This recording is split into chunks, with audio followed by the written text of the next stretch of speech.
inductor only. Alternating current through inductor only. पहले क्या करा था आपने, रजिस्टर ओनली के लिए सिर्फ रजिस्टर था उसके अंदर, और इसके अंदर क्या है, सिर्फ इंडक्टर होगा। इंडक्टर को एल से आप ले लेते हो, सोलेनोइड की तरह बनता है ये। तो प्योर इंडक्टिव सर्किट भी बोल सकते हो आप इसको। क्या बोल सकते हो? Pure inductive circuit. कैसा होगा इसका डायग्राम? इस तरह से आपने कोई इंडक्टर ले लिया, और एसी के लिए क्या होता है डायग्राम? इस तरह से, ठीक है। वेरिएशन के साथ आप क्या दिखाओगे करंट को? एसी। अल्टरनेटिंग के लिए alternating voltage, this is L, this is EMF E. You know very well इसकी वैल्यू क्या होती है? E naught sine omega T. Suppose आपने यहाँ से करंट यहाँ से दौड़ा दिया, यहाँ पर करंट मूव कर रहा है। ये करंट कहाँ से जाएगा? इंडक्टर एल में से जाएगा। और यू नो आपने पढ़ रखा है, लेंजिस ने बताया था कि ये अपोज करेगा इस करंट को, एक अपना ईएमएफ इंड्यूस कर देगा, बताया था ना। उसकी वैल्यू क्या होगी? E is equal to minus L D I by D T, D I by D T, ठीक है। लेकिन मान लो ये आपका इस तरह से करंट जा रहा है, वैसे तो ये करंट वेरिएबल होता है, कोई पॉजिटिव नेगेटिव नहीं होता इसका, ठीक है। एक बार पॉजिटिव एक बार नेगेटिव होता है, ये 50 हर्ट्ज इसकी फ्रीक्वेंसी होती है।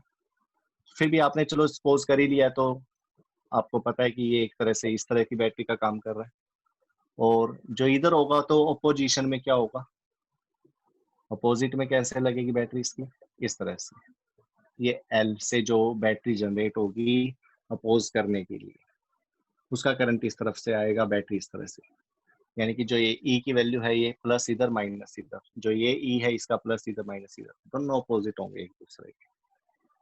किरचॉफ्स लॉ पढ़े थे आपने, first law second law, voltage rule था, क्या था वो? इस तरह से मान लो आप वोल्टेज रूल लगा दोगे तो क्या होगा? इन दोनों का प्लस, इन दोनों ईएमएफ का प्लस क्या आना चाहिए? जीरो। यानी कि ई प्लस ई क्या आना चाहिए? Zero, by Kirchhoff's law.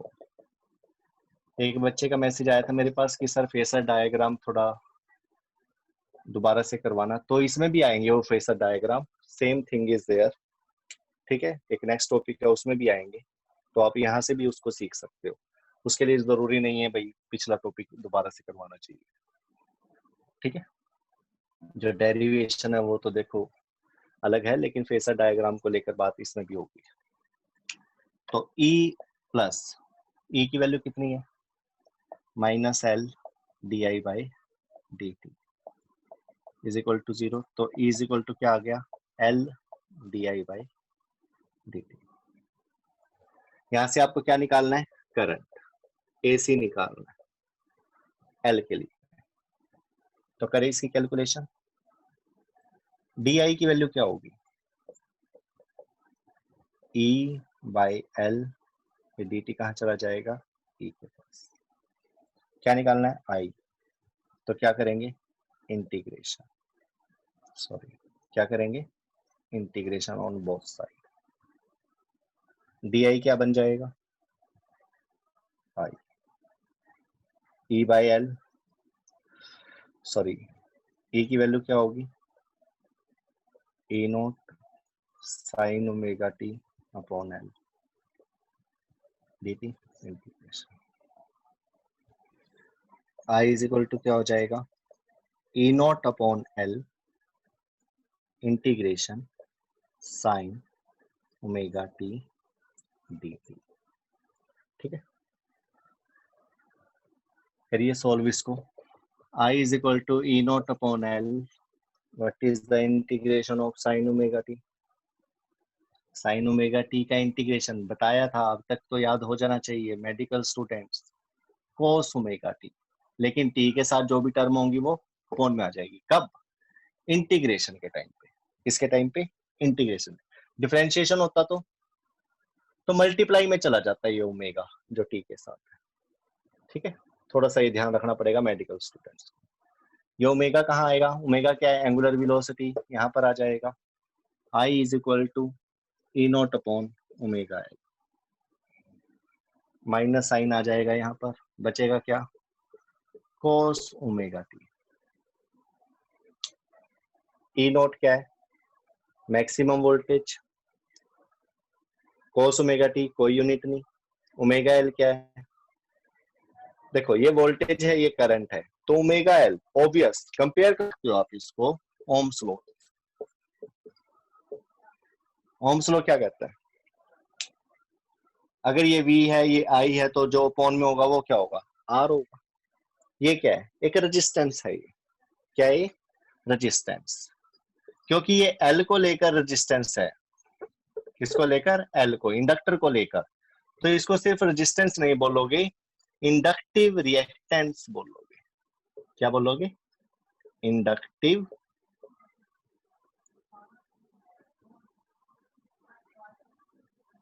Reactance, मतलब रेजिस्टेंस का नाम दिया गया, रेजिस्टेंस का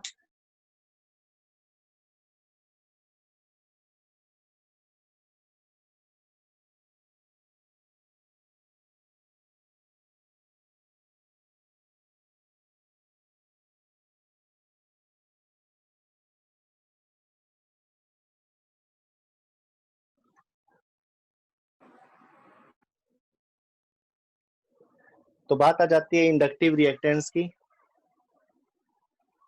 कि inductive reactance one kind of resistance ही होता है जिसका काम है अपोज करना, और अपोज भी कर रहा है, देखो ये एक रेजिस्टेंस की तरह है, लेकिन एल को आर नहीं बोलेंगे आप। देखो रेजिस्टेंस के यूनिट ओम होते हैं, इस एक्सएल के यूनिट भी क्या होंगे, ओम होंगे, लेकिन ये एक्सएल निकालने के लिए आपको दो वैल्यू चाहिए, कौन कौन सी, एल और ओमेगा। एल क्या है, इंडक्टर, ओमेगा क्या है, 2 पाई न्यू, यानी कि न्यू और एल फ्रीक्वेंसी, और एल की वैल्यू अगर आपको हेनरी में चाहिएगी, एल की वैल्यू, फ्रीक्वेंसी की वैल्यू हर्ट्ज में, तो आप ये एक्सएल निकाल सकते हो। रेजिस्टेंस तो देखो आर था सिंपल, आर का कोई फार्मूला नहीं, लेकिन यहाँ पर एक्सएल का फार्मूला है, थोड़ा सा डिफरेंस है, थोड़ी सी नई चीज है, ध्यान रखना इसको। तो यहाँ पर I is equal to E naught upon, minus साथ में है, ओमेगा एल को आप लिखेंगे एक्सएल, एक्स फुट में L, inductive cos omega T, साथ में क्या है, cos omega T, voltage upon resistance, एक टाइप का रेजिस्टेंस ही है ये, क्या होगा, करंट, लेकिन क्योंकि ये मैक्सिमम वोल्टेज है और ये कांस्टेंट वैल्यू होती है, तो ये पीक करंट होगा, क्या होगा, पीक करंट। ठीक है, अब आपके पास आ गया I is equal to I naught cos omega T. E की वैल्यू क्या थी आपके पास, जो ये अल्टरनेटिंग वोल्टेज ली थी, ई नॉट साइन ओमेगा टी, क्या कैलकुलेट कर रहे हैं, आई, ई का फेस एंगल कितना है, फाई टी ओमेगा टी, आई का कितना है, आई भी देखो इसके जैसा भी बनता जा रहा है, लेकिन यहाँ पर साइन की जगह पर क्या है, कोस, आपको यहाँ पर साइन करना चाहिए पड़ेगा, तभी आप उसको क्या कर सकते हो, कंपेयर कर सकते हो, तभी हम उसके फेसर डायग्राम बना सकते हैं, और तभी हमें एक्चुअल में पता लगेगा कि इसके अंदर वोल्टेज और करंट आपस में किस टाइप से ओसिलेट हो रही है, चल रही है। तो I is equal to minus I naught cos omega T को मैं क्या लिखूंगा, sine pi by 2 minus omega T, sine 90 minus theta क्या होता है, cos theta, sine 90 minus theta क्या होता है, कोस थीटा। ठीक है, तो कोस ओमेगा टी को साइन 90 माइनस थीटा लिख सकते हो, ये माइनस क्या होगा, अंदर जाएगा, तो क्या हो जाएगा, I is equal to I naught sine omega T क्या हो जाएगा, प्लस का, और पाई बाई 2 क्या हो जाएगा, माइनस का। तो ये आपके पास एसी थ्रू इंडक्टर ओनली आ जाएगा, करंट की वैल्यू आ जाएगी सिर्फ इंडक्टर के केस में। ठीक है, तो दो चीजें पता लगी आपको, एक तो एसी और साथ में इंडक्टिव रिएक्टेंस का भी पता लग गया, एक टाइप का और रेजिस्टेंस जिसके यूनिट ओम हो सकते हैं। अभी तक सिर्फ आप आर पढ़ रहे थे, अब आपको एक्सएल पढ़ने का मौका मिला जिसका फार्मूला ओमेगा एल है, और इसके भी यूनिट ओम होंगे, यानी कि हेनरी पर सेकंड को बोल सकते हो आप, हेनरी पर सेकंड, बिल्कुल हेनरी पर सेकंड को बोल सकते हो। अब करिए compare, E naught sine omega T, और आई क्या है, I naught sine omega T minus pi by two. ये क्या चीज है, करंट जो है ओमेगा टी एंगल से माइनस हो रहा है 90 डिग्री, यानी कि कम हो रहा है, पीछे हो रहा है। तो आपका जो रिलेशन और आपका जो आंसर रहेगा इसके केस में, I lags behind, I lags behind voltage by angle pi by. करंट जो है वो वोल्टेज से पीछे रहेगा कब, 90 डिग्री एंगल पे। और ये किस केस में होगा, जब कोई सर्किट में सिर्फ इंडक्टर लगा होगा। रजिस्टर होता तो क्या होता, आई नॉट साइन ओमेगा टी आया था, यानी कि करंट और वोल्टेज दोनों सेम चलेंगे। चलो अब इन्हीं दोनों के हिसाब से आप क्या करेंगे, डायग्राम बनाएंगे। क्या बनाएंगे, डायग्राम। एक आप बनाएंगे ग्राफिकल और एक बनाएंगे फेसर डायग्राम, दोनों पता होने चाहिए।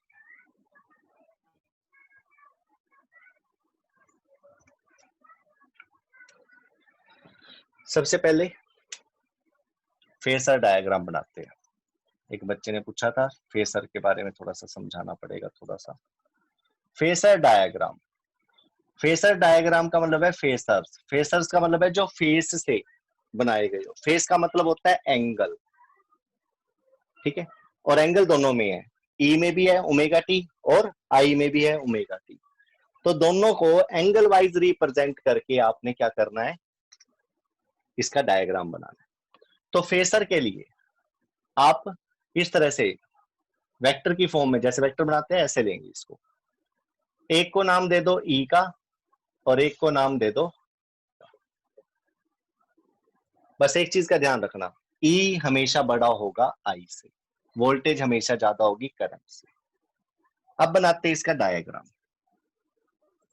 ये डायग्राम बना लिया, इसमें आपने क्या करा, ई, ई का कितना एंगल है, साइन ओमेगा टी।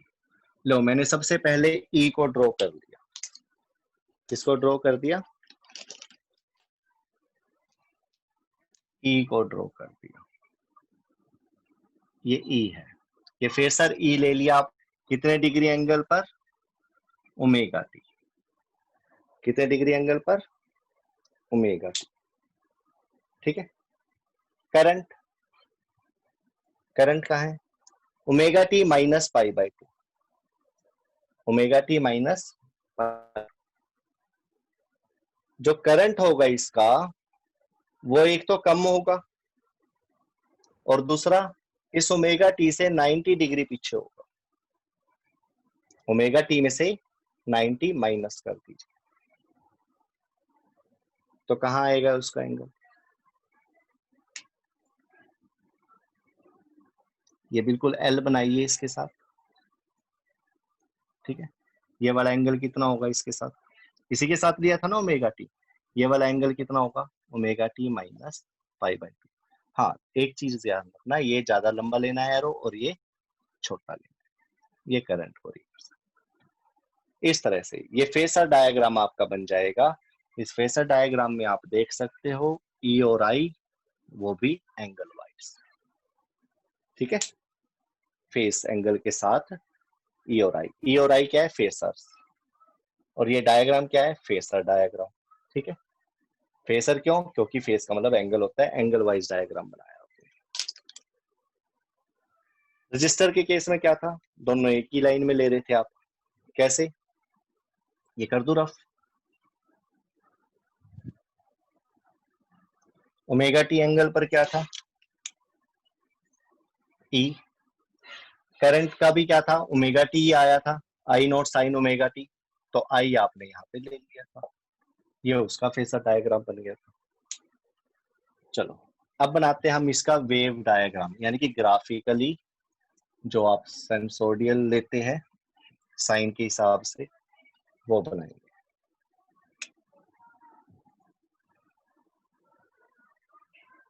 सबसे पहले यहाँ पर E और I, E एंड I दोनों ही लेंगे, वोल्टेज और करंट दोनों लेंगे, यहाँ पर टाइम लेंगे, है ना।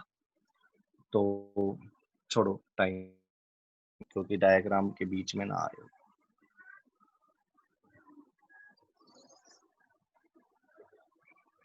इतना ही बना लेते हैं। ये ईएमएफ के लिए, किसके लिए? ईएमएफ के लिए। आपको पता है पीक वैल्यू यहाँ पर होगी, यहाँ पर होगी माइनस में, यहाँ पर होगी प्लस में, यहाँ पे प्लस में फिर माइनस। ये ईएमएफ क्या हो रहा है? ईएमएफ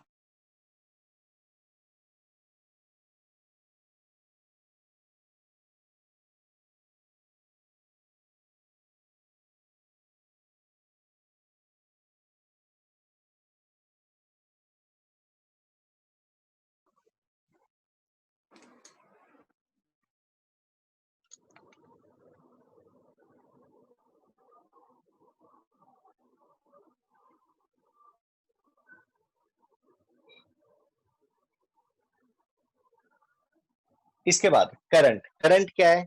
90 डिग्री पीछे चलेगा इससे। 90 डिग्री पीछे होने का मतलब क्या है? यहाँ पर देखिए E की वैल्यू क्या है? 0। ठीक है, कब? जब साइन ओमेगा टी क्या था? 0 था, टाइम 0 था। तब उसकी जो वैल्यू है वो नेगेटिव में 90 डिग्री पीछे होगी। 90 डिग्री कहाँ होगा? जब ये 0 था तो करंट की वैल्यू माइनस में होगी, और जब ईएमएफ मैक्सिमम होगा तो करंट की वैल्यू 0 होगी। ये डॉट लगाइए, जब 0 था तो आपने वैल्यू लेनी है करंट की, ये आई नोट मिलेगा आपको। यहाँ पर करंट की वैल्यू 0 हो जाएगी, यहाँ पर मैक्सिमम मिलेगी, I is equal to I naught होगा, यहाँ पे आई इज इक्वल टू 0 होगा। इससे उल्टा चलेंगे बिल्कुल, लेकिन पीछे जब ये 0 था ये माइनस में था, अब ये 0 पे आ गया। ठीक है, अब जब ये ईएमएफ यहाँ पर 0 होगा तो यहाँ पर उसको मैक्सिमम वैल्यू मिलेगी, जितना ये था इतना ही ये लेंगे आप इसके यहाँ पर। ठीक है, ये यहाँ पर ले लिया आपने, ये यहाँ पर। फिर दोबारा से अब नीचे ये मैक्सिमम, तो करंट, सॉरी यहाँ पर 0 था, यहाँ पर ये वैल्यू आ गई थी। ठीक है, अब क्या होगा जब ये मैक्सिमम, तो करंट 0।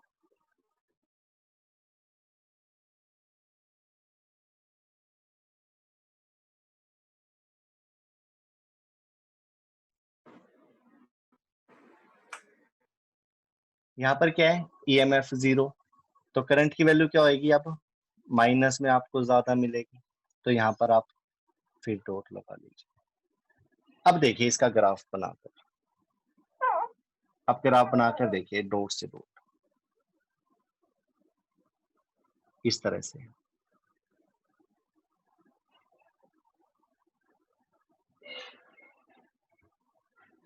इस तरह से चलेगा। क्या समझे यहाँ से? कि जो करंट है, एक तो वैल्यू में देखो एम्पलीट्यूड देख सकते हो, ईएमएफ का ज्यादा एम्पलीट्यूड है, ज्यादा वैल्यू है इसकी, और इसकी वैल्यू क्या होगी? कम होगी। ये ईएमएफ को रिप्रेजेंट कर रहा है और ये करंट को, कहीं भी देख सकते हो आप। और ये इससे कितना है? 90 डिग्री पीछे। करंट लैग्स बिहाइंड वोल्टेज और EMF bye 90 degree. This is the wave diagram. ये कैसा डायग्राम होगा? Wave diagram. ठीक है, करंट पीछे चला गया, वोल्टेज आगे दिख रहा है, ये नीचे ये ऊपर, फिर ये मैक्सिमम ये 0, फिर ये मिनिमम ये मैक्सिमम, इस तरह से चलेगा। यहाँ पे I is equal to I naught. ठीक है, यहाँ पे I is equal to minus I naught, you can see. देख सकते हो। चलो नेक्स्ट करते हैं कैपेसिटर का। किसका? कैपेसिटर। नोट कर लीजिए इसको।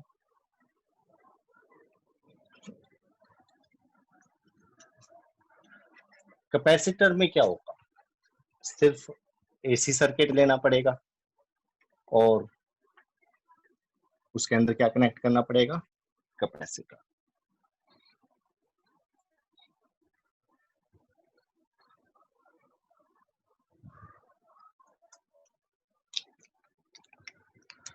बनाइए डायग्राम। एक कैपेसिटर ले लिया, एक एसी वोल्टेज ले ली इस तरह से, AC is equal to E naught sine omega T. ये कैपेसिटर है सी। मान लो यहाँ से करंट चला, मान लो ये क्या हो जाएगा, पॉजिटिव टर्मिनल बन जाएगा और ये नेगेटिव। पता है इस चीज का?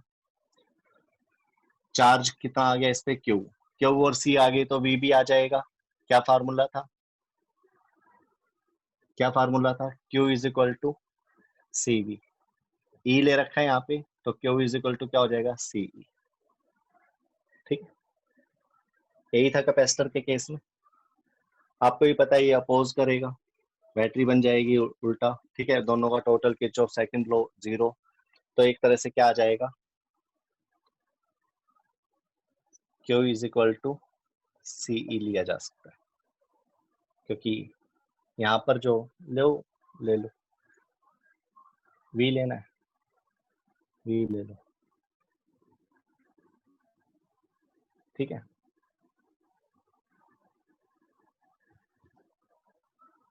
इन दोनों का टोटल 0, ये माइनस में लेना पड़ेगा, ये प्लस में।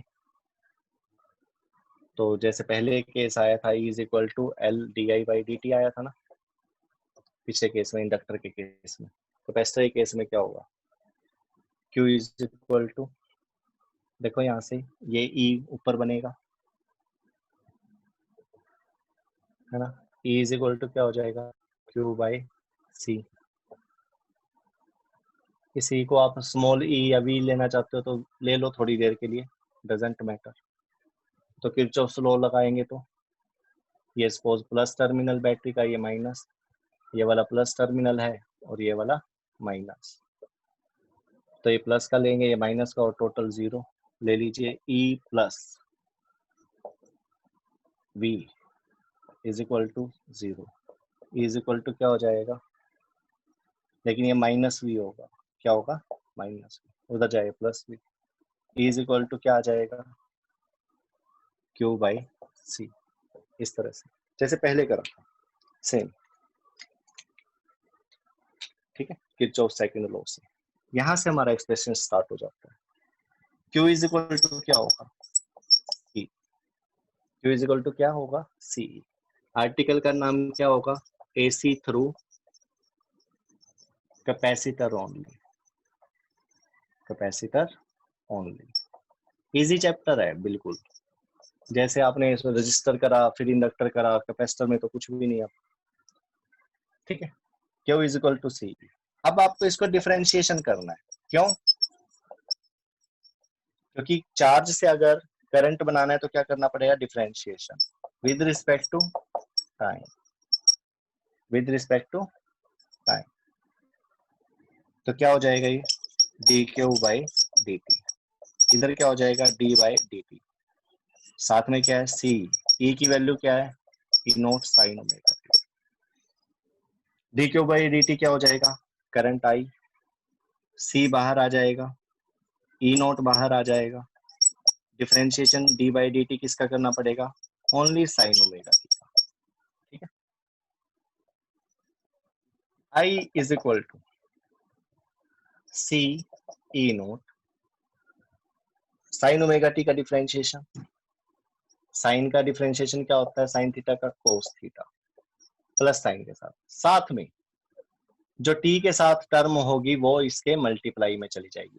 इंटीग्रेशन में डिवाइड में जाती है, इसमें मल्टीप्लाई में चली जाएगी। कोस omega T into omega, angle के साथ मत लिख देना, ओमेगा यहाँ पर लिख दीजिए। This is the differentiation of sine omega T. I is equal to omega C के साथ आ जाएगा E naught cos omega T. यहाँ पर थोड़ा सा आपको इंटेलिजेंसी दिखानी है, ई नोट को ऊपर ही रखिए, सी ओमेगा को नीचे ले जाइए रेसिप्रोकल में, लेकिन ऐसे तो नहीं लेके जा सकते, ऐसे तो लेके जा सकते हैं, 1/सी ओमेगा, देखो वही आ जाएगा, ठीक है, cos omega T E naught, इसको क्या लिखेंगे अब, X C, capacitive reactance, capacitive reactance, reactance not resistance, इसके भी यूनिट, बट इसकी वैल्यू कैसे निकालोगे, 1/सी ओमेगा से, यानी कि 1/सी इंटू 2 पाई न्यू करके, इसके ऊपर न्यूमेरिकल होते हैं काफी करने हैं जो आप, चलो ये आई आ गया, आई इज इक्वल टू, इसको क्या लिखेंगे आप, आई नोट, लेकिन अभी एक चीज बाकी है, वो क्या है, कोस ओमेगा टी, मेरे को ये साइन में कन्वर्ट करना है, किस में कन्वर्ट करना है, साइन, और यहाँ पे कोई माइनस भी नहीं है, प्रीवियस केस में माइनस था, तो मैंने लिया था पाई/2 माइनस ओमेगा टी, इसमें भी अगर मैं माइनस लेता हूं तो मेरा ये ओमेगा टी माइनस ही रह जाएगा, क्योंकि उसमें माइनस बाहर था, वो माइनस इसको प्लस करने के काम आया था, बट अगर मैं यहाँ पे साइन पाई/2 माइनस ओमेगा टी लिख सकता हूँ, कोस को पाई/2 प्लस ओमेगा टी भी लिख सकते हो, और माइनस ओमेगा टी भी लिख सकते हो, बात एक ही है, ठीक है, साइन पाई/2 प्लस ओमेगा टी हो या साइन पाई/2 माइनस ओमेगा टी हो, अब तक कोस ओमेगा टी है, लेकिन मेरी मजबूरी उसमें क्या थी, मेरे को माइनस का लेना पड़ा, क्योंकि बाहर माइनस था, माइनस माइनस क्या हो गया था, प्लस, ओमेगा टी मेरे को प्लस का चाहिए, देखिए यहाँ पर वोल्टेज में प्लस का है ये ओमेगा टी, तो मेरे को ये माइनस का प्लस बनाना था, लेकिन इस केस में मेरे पास माइनस बाहर नहीं है, तो मेरे को कौन से वाला लेना पड़ेगा यहाँ पे, पाई/2 प्लस ओमेगा टी, और अब आप इसको कैसे लिख देंगे, sine omega T plus pi bracket, ऐसे अरेंज कर देंगे इसको, तो ये आपके पास एसी थ्रू कैपेसिटर आ जाएगा, और अब आप इसको इजिली इससे कंपेयर कर सकते हो, आप देख सकते हो इसमें करंट आगे चल रहा है वोल्टेज से, नाउ आई लीड्स V या E बाय पाई/2, 90 डिग्री आगे चल रहा है, इसका कैसे बनाओगे फिर से डायग्राम और वेव डायग्राम,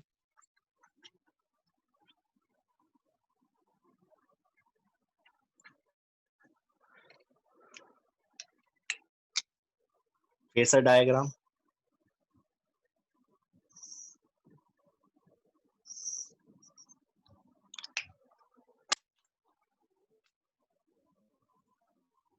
ये आपका E, एंगल कितना है ये, ओमेगा टी, कितना है, ओमेगा टी, गलत गलत गलत, थोड़ी जगह चाहिए,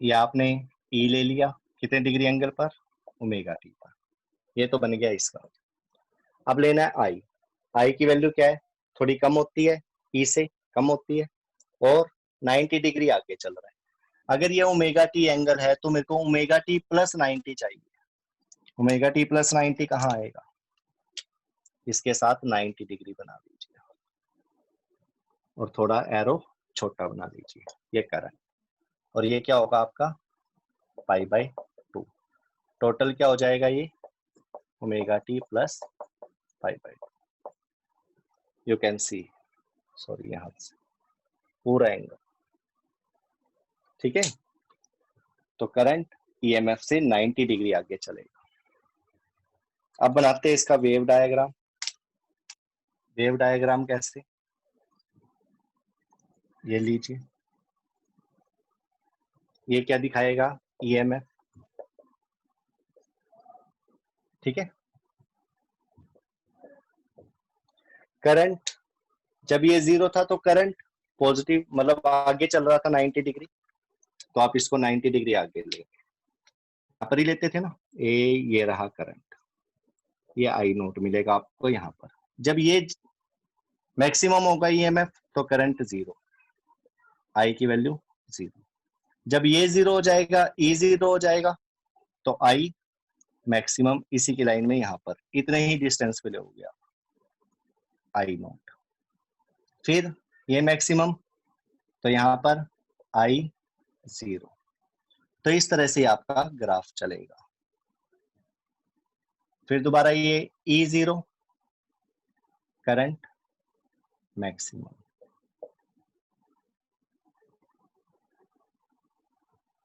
फिर यहाँ पर I की वैल्यू 0। अब इस तरह से चलेगा। अब करंट लीड कर रहा है किससे? EMF से, E एंड I दोनों। लेकिन एम्पलीट्यूड में फर्क रखना, वोल्टेज के लिए ज्यादा एम्पलीट्यूड होगा और करंट के लिए कम एम्पलीट्यूड होगा।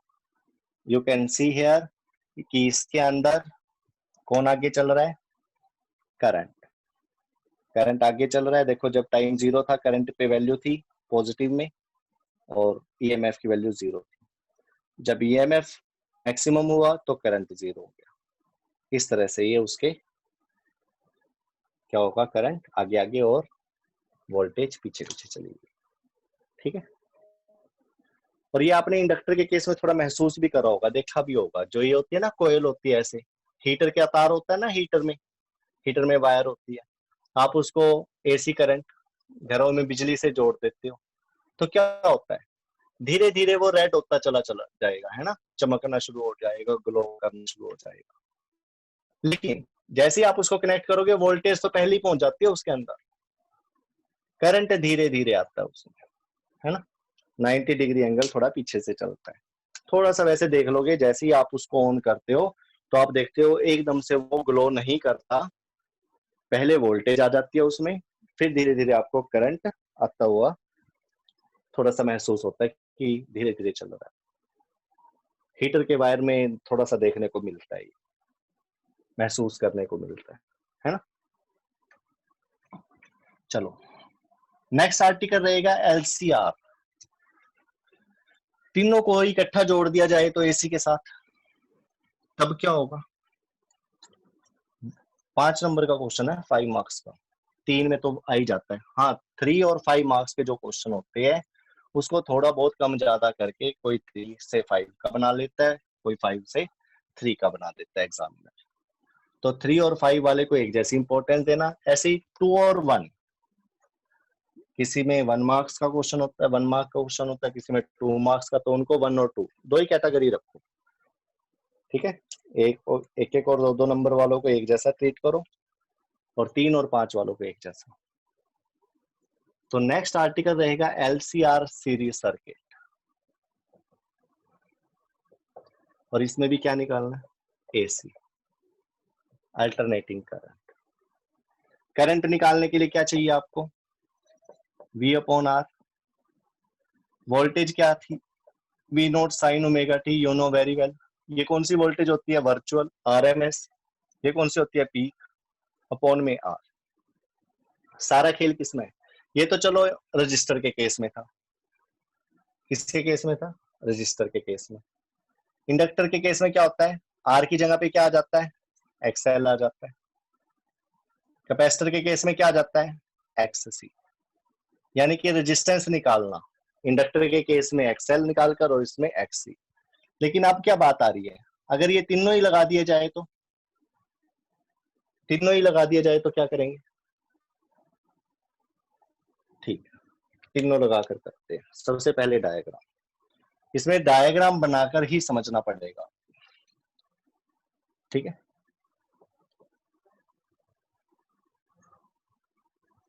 LCR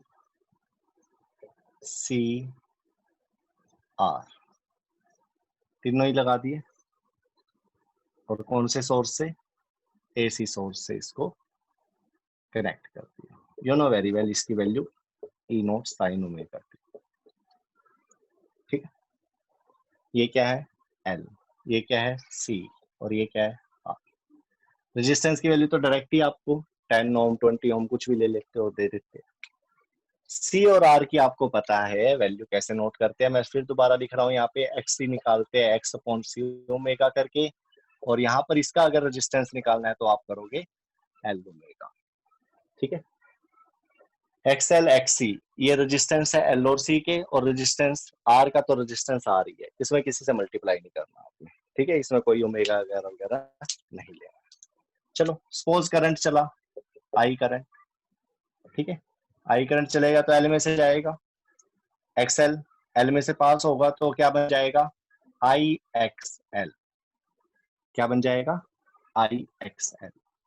यहाँ पर क्या बन जाएगा, एक्स सी रेजिस्टेंस है कैपेसिटर का, एक्स आई एक्स सी, और यहाँ पर आई आर में से पास होगा तो आई आर। आई आर क्या होता है, वोल्टेज। आई एक्स सी क्या होगा, ये भी रेजिस्टेंस है, ये भी करंट है, तो ये होगा वोल्टेज।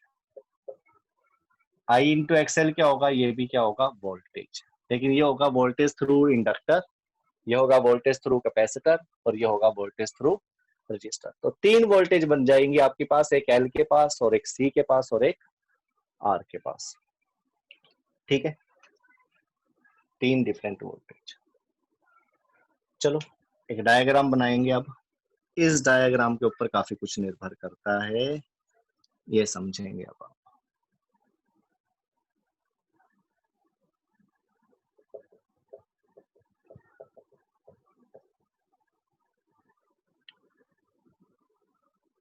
चलो यहां पर मैंने ले लिया voltage V R. V R के साथ करंट की क्या वैल्यू होती है, करंट कैसा फेस में होता है, सेम फेस में होता है, लेकिन उससे थोड़ी कम वैल्यू होती है, कम वैल्यू होती है ना करंट की थोड़ी। ये लो यहां पर ले लिया मैंने आई।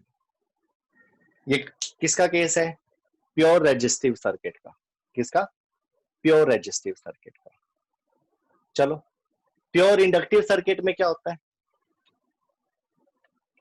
प्योर इंडक्टिव सर्किट में वीएल, वीएल की जो वैल्यू होती है वोल्टेज लीड्स करंट,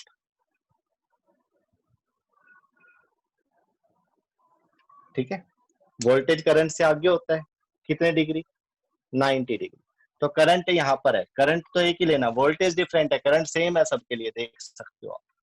तो करंट यहाँ पर है तो 90 डिग्री आगे वोल्टेज मिलेगी, और इसका 90 डिग्री आगे कौन सा है, 90 डिग्री आगे कौन सा है इसका, यहाँ पर VL मिलेगा आपको। क्या मिलेगा, VL। अगर प्योर कैपेसिटिव सर्किट लिया जाए तो भाई L और R ना होते तो करंट से पीछे वोल्टेज मिलती, वो भी 90 डिग्री। तो 90 डिग्री बैक में कौन सा होगा इसके, इस तरफ, यहाँ पर मिलता आपको 20।